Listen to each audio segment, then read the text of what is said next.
Hello and welcome to Hearthstone HighJinks. Today we're going to be talking about the predecessor to Hearthstone, World of Warcraft, the trading card game.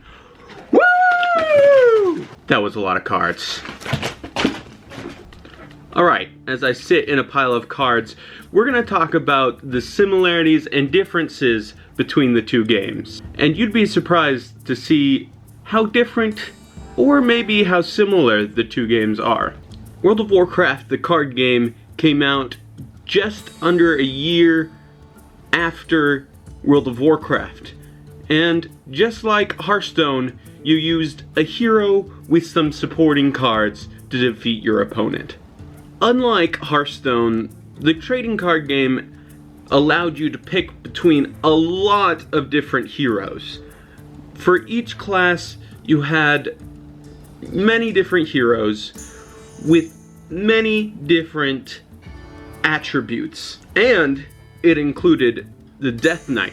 Each hero had attributes like Horde or Alliance, or professions, just like in World of Warcraft. While there were a lot of different heroes, you weren't really picking your hero for the one you liked the most, but more based off of what kind of deck you wanted to build. Did you want to have Horde or Alliance minions, or did you want specific spells? Because you also had different types of each class. You had a Frost Mage, an Arcane Mage, and a Fire Mage, which came in handy for certain spells. Lastly, your hero also had not a hero power, but a certain ability that cost a lot more resource, but gave you an interesting effect, almost like a spell, and you could only use it once a game. Next, let's move on to allies. Instead of minions from Hearthstone, you had allies. Allies were a lot more restrictive when it came to building a deck. Instead of having all the minions available to you, you had allies based off of what your hero was. Were you Alliance or Horde? And just like Hearthstone, what class were you? There were also some weird cards that required specific professions or specific types of classes. And while we're talking about allies, there was also something called a Master Hero, which got introduced late into the game. It was a lot like Lord Jaraxxus, where the Master Hero would replace your hero. It was a really fun effect, and there were a lot more than just a Lord Jaraxxus. Each Master Hero had really incredible effects, like the ability to play from your opponent's hand. It was really cool, but those kind of effects are not quite in Hearthstone's world of play. Then you had abilities, which is just like spells from Hearthstone. But abilities also had instants, which allowed you to play the ability on your opponent's turn. There were also neutral abilities that any class could play. Then there were weapons, armor, and items. Weapons were a little different because every class could have a weapon, but they weren't necessarily class specific. You could play the same weapon in several classes. Then you had armor, which is a lot different than armor in Hearthstone. There were actually specific items that allowed you to take less damage on your opponent's turn. And just like weapons, they could be played in several classes. Then you had items which were like rings and potions that don't really have an equivalent in Hearthstone. And finally, there were quests and locations. Instead of getting mana every turn, you had to play a card that could be used or tapped to find resources every turn.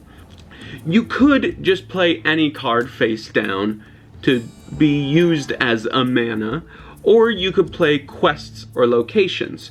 Quests are a lot like quests in Hearthstone now, but with much smaller effects. You'd pay a few mana or do something special and maybe draw a card or do some other wanky thing. Locations are completely different from anything we have in Hearthstone, where you would play it and it could be spent as a resource, a mana, so to speak, and it would have a permanent effect on the board, but you could only have one location out at a time. The most popular cards were loot cards. These were cards with promo codes on them that you could use in the actual World of Warcraft to get certain things like mounts or like little pets. These things were sold on the internet a lot, and some of them even sold upwards of like $600. It was pretty interesting because you'd have people who didn't even play the card game trying to get loot cards, and you had people playing the card game who didn't even play World of Warcraft selling them as they got them. It was actually really weird, but kind of fun. I don't know. Would Hearthstone do that? No. The WoW card game had 22 basic expansions. Pretty long lasting, and that's just like Hearthstone. But they had a few extra sets that I thought were pretty cool and could be used in Hearthstone. They had sets that were themed for certain events, like Feast of Winter Veil for Christmas and Dark Moon Fair. I thought it was a really cool event just to get you in the season of the year, and I thought Hearthstone could really benefit from this type of thing, but I don't see it happening. If it would have happened, it would have happened in the first couple of years. Maybe as they get more employees, they'll have time to do stuff like this, but I'm just not sure. Then they also had raids in dungeons, just like in World of Warcraft.